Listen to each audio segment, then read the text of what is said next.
Cześć, tu Bartek czeka ze strony universalmemory.pl i .com.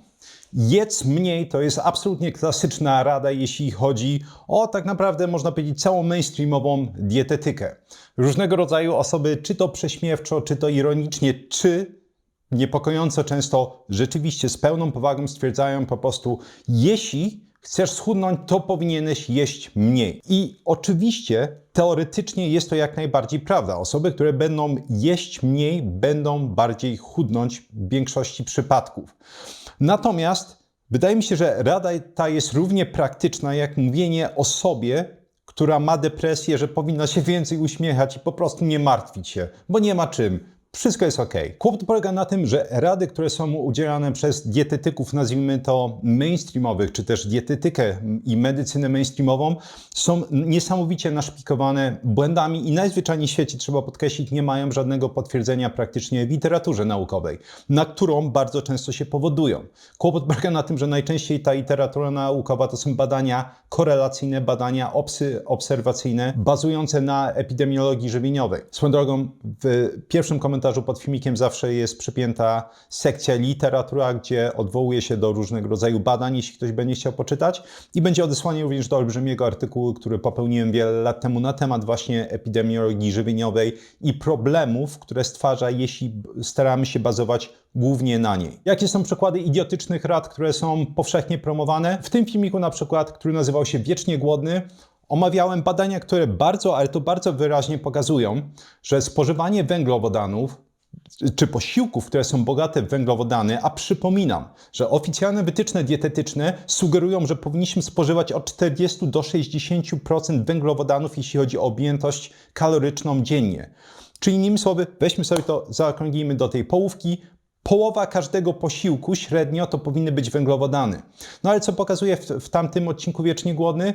Że skoki insuliny mają to do siebie, że kiedy insulina zaczyna spadać, będzie powodować zwiększone wydzielanie greiny, a więc tego naszego hormonu głodu. Oczywiście w tamtym filmiku podkreślałem, ta kaskada hormonów, które będą regulować sytość i głód, jest zdecydowanie bardziej skomplikowana niż leptyna i greina, ale jeśli chodzi o taką zajawkę, nazwijmy to powinno wystarczyć. Natomiast to, co daje największą sytość, jeśli chodzi o makroskładniki odżywcze, to jest białko i szczególnie białko mieszane z tłuszczem.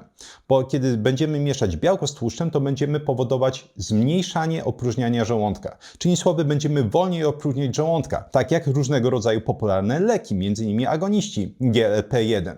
I ten efekt można uzyskiwać naturalnie właśnie łącząc między innymi białko z tłuszczami. No ale nie dość, że media czy dietetyka mainstreamowa będzie promować wrzucanie 50% węglowodanów do każdego posiłka średnio, to zniechęca do spożywania źródeł białka, które są najbardziej wartościowe, a więc źródeł zwierzęcych. Będą pieprzyć głupoty różnego rodzaju, że powinniśmy spożywać fasolę jako fantastyczne źródło białka, jednocześnie pomijając różnego rodzaju antyskładniki odżywcze, które będą sprawiać, że białko taki jest dużo gorzej biodostępne niż praktycznie dowolny produkt zwierzęcy czy odzwierzęcy. Czy to będą jajka, czy to będzie nabiał, czy to będzie najzwyczajniej w świecie mięso. Jaki jest kolejny idiotyzm? Ograniczanie spożycia kalorii bez wprowadzania jakiegoś okienka na posty. I może się to wydawać absurdalne, ale większość osób, która próbowała stosować takie, bym powiedział, klasyczne rady dietetyczne, zauważyła, że efekt jojo. Metabolizm zaczyna spowalniać po pewnym czasie i kiedy zaczynamy zwiększać spożycie kaloryczne, bo już tak naprawdę doszliśmy do tej wagi, z której jesteśmy zadowoleni i możemy już zacząć jeść więcej, to nagle się okazuje, że ta nowa nasza linia, jeśli chodzi o metabolizm spoczynkowy, jest już zupełnie gdzie indziej. I ta stara nasza baza kaloryczna będzie powodować już tycie. I właśnie pokazywałem to w tym filmiku z kolei, że jeśli pościmy i będziemy ograniczać spożycie kalorii, czyli innymi słowy może być to na przykład to okienko 16-8, 16 godzin pościmy, 8 godzin jemy, to w takich przypadkach nie dochodzi do spowalniania metabolizmu i badania pokazują to bardzo, ale to bardzo wyraźnie. Nie wiem, czy widzicie już po prostu, jak to się zaczyna łączyć w całość. Węgle będą powodować to, że będziemy bardziej głodni tak naprawdę. I dlatego większość osób w tym kraju ma absolutnie chory sposób odżywiania. Pomijam sportowców, tak? Osoby, które są aktywnie fizyczne, bo to jest oczywiście cała osobna gałąź osób, nazwijmy to, czy grupa osób, która jest w stanie rzeczywiście i powinna nawet często jeść częstsze posiłki. Ale osoby, które często mają tryb pracy biurowej, nie są specjalnie aktywne fizycznie, które muszą jeść 5 posiłków dziennie, to jest olbrzymie nieporozumienie. To znaczy, że ta dieta najzwyczajniej w świecie najczęściej jest po prostu słaba. Bo jeśli zje się jeden porządny posiłek, który daje sytość, to często nie chce się jeść wiele, ale to wiele godzin. Wiem, bo często na przykład u mnie to wygląda tak, że jeśli mam jakiś dzień bardziej intensywnej pracy, a ostatnio jest ich całe, ale to całe mnóstwo, jak widać zresztą po filmikach na kanale, to nie będę jeść 20 albo 22 godziny, po prostu będę pracować, będę uczyć się, będę funkcjonować po prostu jako, nazwijmy to, głowa rodziny i wpadnę, zjem jeden olbrzymi posiłek i starczy mi to. I jestem w stanie bez żadnego problemu wytrzymać kolejnych 20 godzin. Zauważcie, jak rady, które tak naprawdę działają u zdecydowanie większej ilości osób, są piętnowane przez praktycznie dowolne media, nazwijmy to, które zajmują się dietetyką czy medycyną. Mi się to niesamowicie kojarzy z George'em Orwellem i jego rokiem 1984, bo tam było po prostu takie piękne zdanie, że partia kazała odrzucić ci świadectwo twoich oczu i uszu. To był ostateczny, najważniejszy rozkaz czy przykaz partii.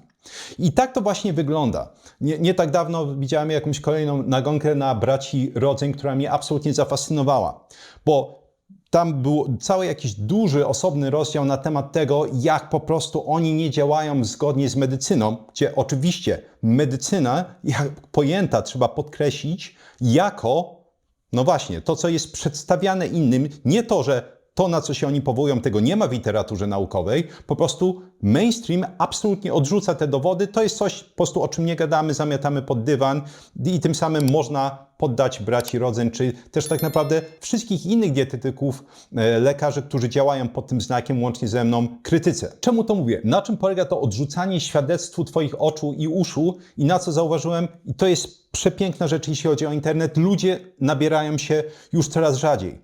Bo jeśli na przykład mam tutaj w komentarzach tylko setki różnego rodzaju osób, mam nadzieję, że już tysiące, które przez lata po prostu słuchając tych odcinków schudło, naprawiło swoje zdrowie na różne sposoby, bardzo często odstawiając lekarstwa, które brali.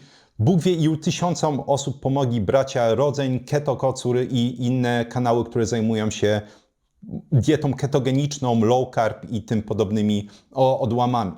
Natomiast to, co mówią media mainstreamowe, to jest nie ufaj swoim oczom, nie ufaj swoim uszom. Jeśli widzisz, że schudłeś 30 kilo i odstawiłeś leki, twoje ciśnienie spadło i stany zapalne ci spadły i wszystko to, co cię boli, przestało boleć, jesteś w stanie w końcu normalnie funkcjonować, to się mylisz. Bo medycyna jest przeciw temu, medycyna mówi, że to nie działa. To jest chyba największy absurd, jeśli chodzi o dietetykę. Dlatego często jak jakaś młodsza osoba pisze, przynajmniej najczęściej są to osoby młodsze, czasami osoby, które chcą zmienić branżę, pisze, czy warto iść na dietetykę, to moja odpowiedź jest nie idź na dietetykę.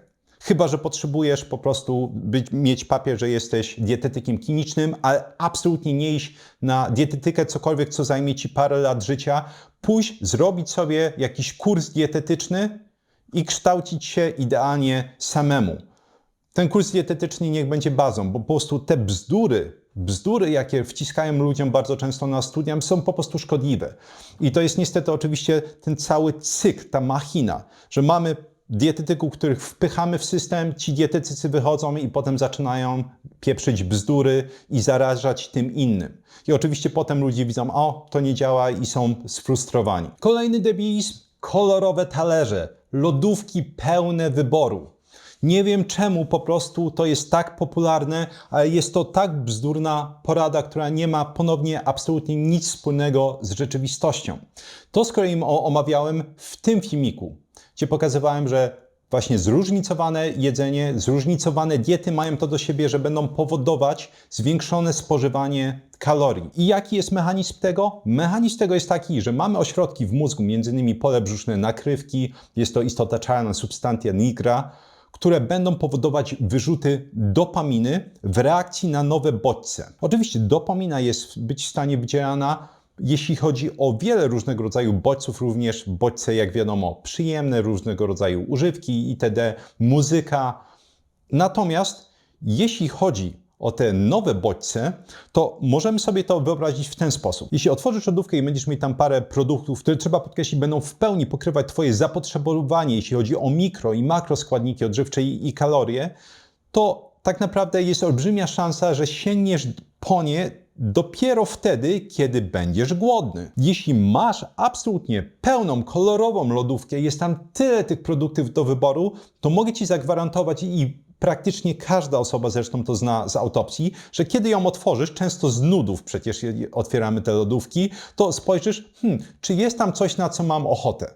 Jeśli jest tam dużo produktów, szczególnie takich oczywiście mieszanek, tłuszczu i węglowodanów, które powodują bardzo duże wyrzuty dopaminy również, to tak, jak najbardziej wtedy będziemy chcieli spożyć coś. Jeśli masz jajka, na przykład, nie wiem, jajka, nabiał, mięso, to szansa na to, że chwycisz to, bo masz ochotę coś zjeść, jest minimalna. Musiałby być rzeczywiście głodny, żeby wyjąć coś z lodówki. Ten mechanizm, z kolei omawiałem w filmiku Carnivore, moja dieta.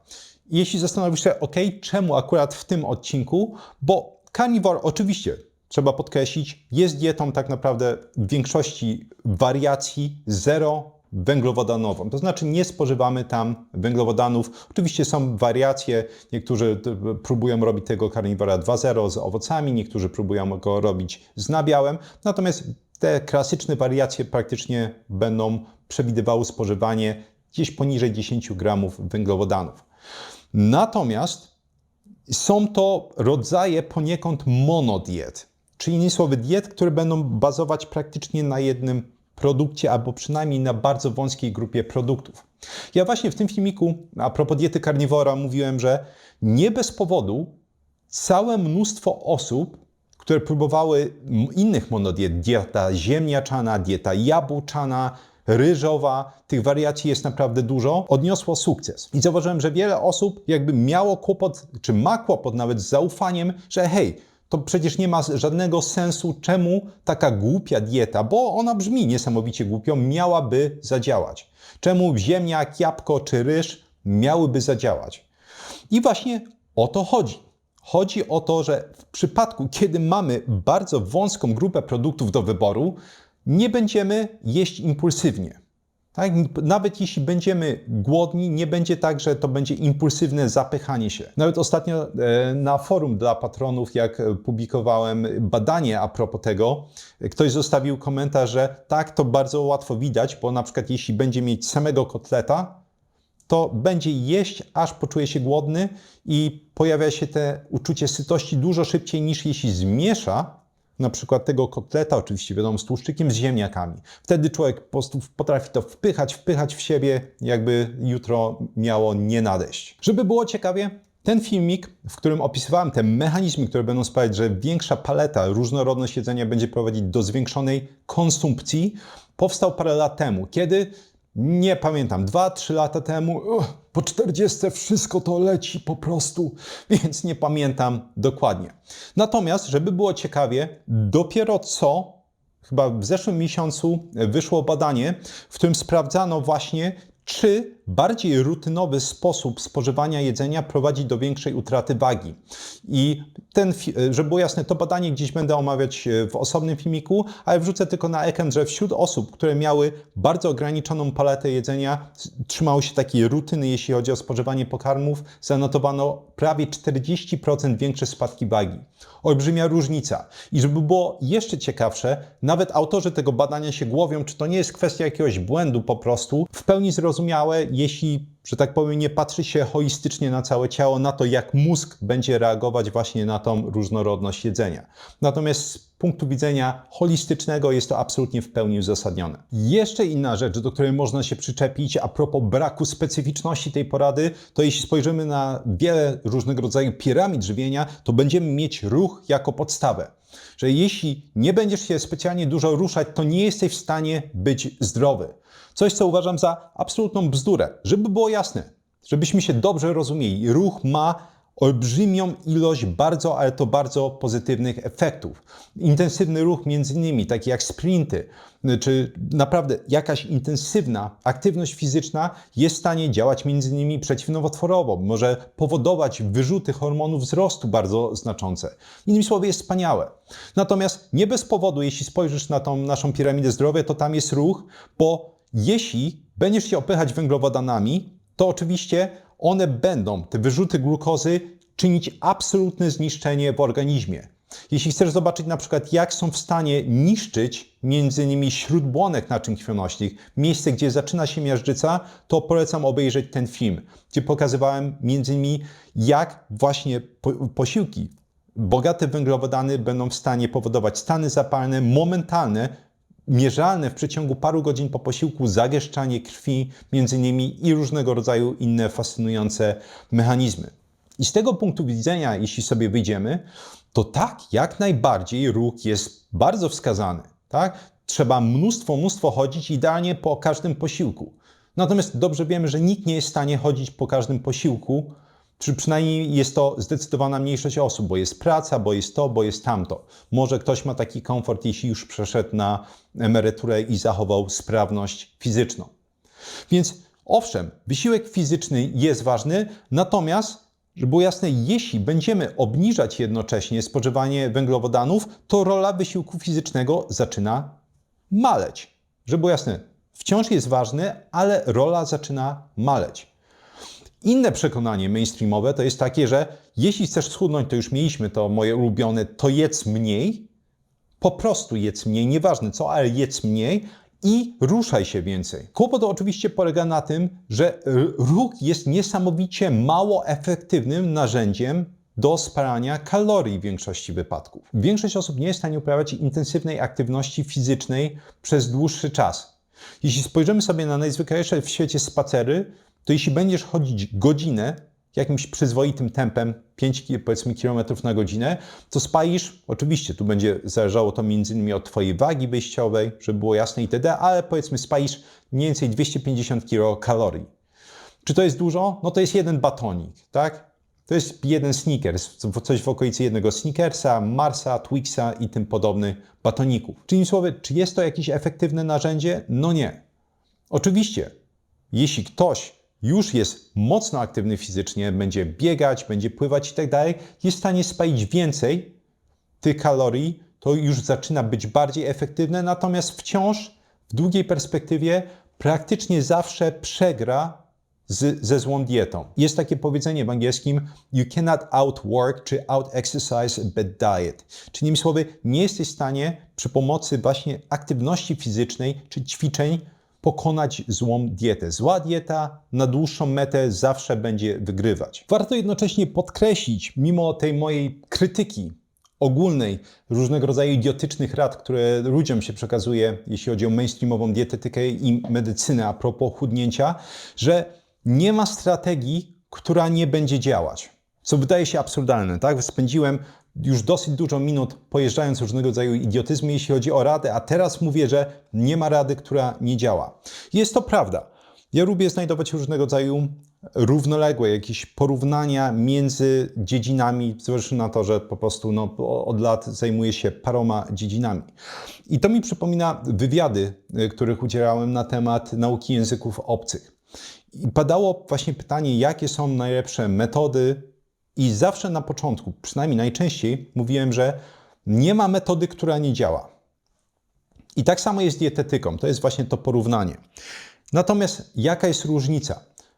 Różnica jest taka, że złe metody najczęściej będą powodować, albo jeśli chodzi o języki, na przykład to, że potrzebujemy dużo więcej czasu i wysiłku, aby osiągnąć upragniony efekt. A jeśli chodzi o dietę, to dosyć często może to oznaczać, że efekty mogą być krótkofalowe, że dużo więcej czasu właśnie potrzeba, by osiągnąć upragnioną wagę, że kosztuje to dużo więcej wysiłku mentalnego między innymi i fizycznego, aby osiągnąć dany cel.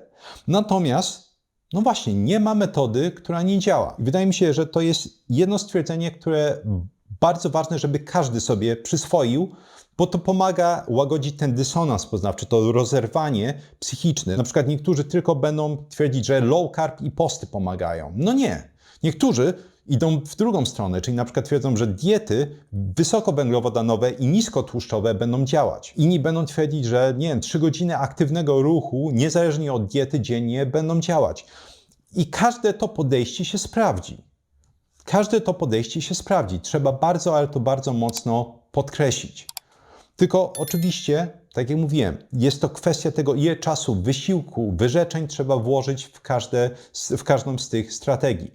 Natomiast nie mam absolutnie żadnych wątpliwości, że każdy jest w stanie znaleźć swoje indywidualne podejście, aby osiągnąć ten swój upragniony cel, jeśli chodzi o wagę. Jeśli znalazłeś coś, co działa u Ciebie długofalowo, fantastycznie. Naprawdę nie ma sensu kłócić się z innymi. Ale jednocześnie, jeśli Ci się nie udało do tej pory, to warto po prostu spróbować te podejścia, o których mówiłem. Warto zastosować posty. To będzie ograniczać bardzo często właśnie to uczucie łaknienia. Paradoks, ale łatwiej wytrzymać jest bez jedzenia i więcej kalorii wcisnąć w okienko żywieniowe większości osób, i to również pokazują badania, niż bez tego okienka żywieniowego.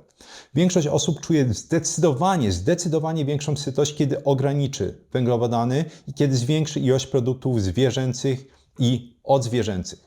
Zdecydowanie więcej osób będzie miało sukces, znajdzie sukces, jeśli chodzi o chudnięcie, kiedy ograniczy pulę produktów, które będą dostępne w mieszkaniu. Już nawet nie mówię o lodówce, co oczywiście będzie oznaczać m.in. usuwanie rzeczy, które nas kuszą, tak? Nie wiem, słodkie napoje, słodycze, chipsy i tym podobne pierdoły. Dobra, kończę swoją tyradę, bo szczerze mówiąc, jeśli dotrwałeś do tego miejsca w odcinku, to mogę Ci powiedzieć, że to miał być wstęp do innego odcinka, który zostanie siłą rzeczy następnym odcinkiem. A propos Minnesota Starvation Experiment, bo chciałem pokazać piekło ograniczenia kalorii. Chciałem pokazać, jak ograniczenie kalorii, które bardzo często jest promowane, bardzo mocne ograniczenia kalorii są w stanie doprowadzić do różnego rodzaju nawet psychos, bo właśnie to testowano już z 80 lat temu. Niestety ta tyrada zamieniła się siłą rzeczy w odcinek, czemu nienawidzę mainstreamowej dietetyki, czemu uważam, że większość osób nie odniesie sukcesu korzystając z ich rad, więc tym negatywnym czy pozytywnym akcentem kończę ten odcinek i będziemy widzieć się w następnym odcinku a propos właśnie jeszcze raz Minnesota Starvation Experiment. Ja jak zawsze serdecznie dziękuję Ci za towarzyszenie podczas tego odcinka. Jeśli masz jakieś pytania, daj mi znać w komentarzach. Jeśli masz swoje własne doświadczenia a propos różnego rodzaju eksperymentów dietetycznych, nie chodzi tylko o posty, nie chodzi o diety keto, niskowęglowodanowe, carnivore, jakiekolwiek eksperymenty dietetyczne i pozytywne, i negatywne, koniecznie, ale to koniecznie daj znać mi, ale również oczywiście innym w sekcji komentarzy. Ja również tam będę chwilę po publikacji filmiku, żeby podpowiadać na pytania, jakie się pojawiły. Klasycznie polecam swoje flagowe kursy Vocabulary Labs, czyli laboratorium językowe, gdzie pokazuję, jak samodzielnie nauczyć się dowolnego języka z dowolnej rodziny języków, aby nie wydawać non-stop pieniędzy na korepetycje, szkoły językowe, podręczniki, aplikacje i tym podobne. Kurs Kuźnia Ekspertów, czyli Experts Incubator, gdzie pokazuję z kolei, jak samodzielnie opanować dowolną dziedzinę od A do Z, jak skutecznie zapamiętywać informacje, tworzyć głębokie zrozumienie, wdrażać je w praktykę. Kurs o jednym wozadalku, gdzie pokazuję, jak zatrzymać i odwracać łysienie androgenowe, zarówno u pań, jak i u panów, jak między innymi diagnozować telogenowe wypadanie włosów, ten stan, kiedy te włosy po prostu garściami nam wypadają i tym samym zatrzymać ten stan. 3 piosenki rockowe w pierwszym komentarzu pod filmikiem, żeby miło spędzić czas również po wysłaniu filmiku, pod tym ciekawostki dotyczące się odcinka, pod tym literatura naukowa. W opisie znajdziesz partnerów kanału, firma Alines, która jest jedną z największych firm polskich, trzeba podkreślić, która produkuje suplementy. Fantastyczna firma, jest kod zniżkowy 5% w opisie. Firma Muscle Zone, która ma wiele marek suplementów, tam z kolei znajdziesz kod zniżkowy 10%. Firma Mitolo, z kolei, u której znajdziesz lampy profesjonalne LED na światło czerwieni i bliskiej czerwieni oraz wysokopolifenolowa oliwa z oliwek firmy Numa. Tam znajdziesz kody zniżkowe, afiliacyjne, jeśli Cię interesują takie produkty. Zawsze powtarzam, najprostszy sposób wsparcia kanału to jest m.in. kupowanie suplementów dla siebie ze zniżką, właśnie używając tych linków afiliacyjnych. Oczywiście również w opisie znajdziesz link do mojego newslettera. Jeśli go klikniesz, wyskakuje okienko, można prowadzić swój adres mailowy i tam z kolei wysyłam artykuły powiązane z drugą częścią mojej działalności, a więc poprawa pamięci, nauka języków obcych, poprawa produktywności. I na koniec, jeśli spodobały Ci się informacje zawarte w tej tyradzie, to można je ściągnąć w formie łatwo dostępnych fiszek elektronicznych. Opcja jest dostępna dla patronów kanału. Patronat kosztuje 40 zł miesięcznie. Można zapisać się nawet na 1 miesiąc, jeśli ktoś ma ochotę i ściągnąć sobie fiszki do tego odcinka i ponad 200 innych. Również dla patronów jest dostępne osobne forum, gdzie można mi zadać pytanie i sekcja badanie tygodnia, gdzie raz w tygodniu omawiam dodatkowo jakieś ciekawe badanie, które mi właśnie wpadło w łapki. Dzięki jeszcze raz za obejrzenie tego odcinka i przypominam, następny będzie właśnie o tym absolutnie fascynującym i przełomowym badaniu, które zresztą, jako ciekawostkę wspomnę, zostało stworzone przez Ancel Keys, czyli pana od całej hipotezy lipidowej i już ponad 80 lat temu. Dzięki i do usłyszenia.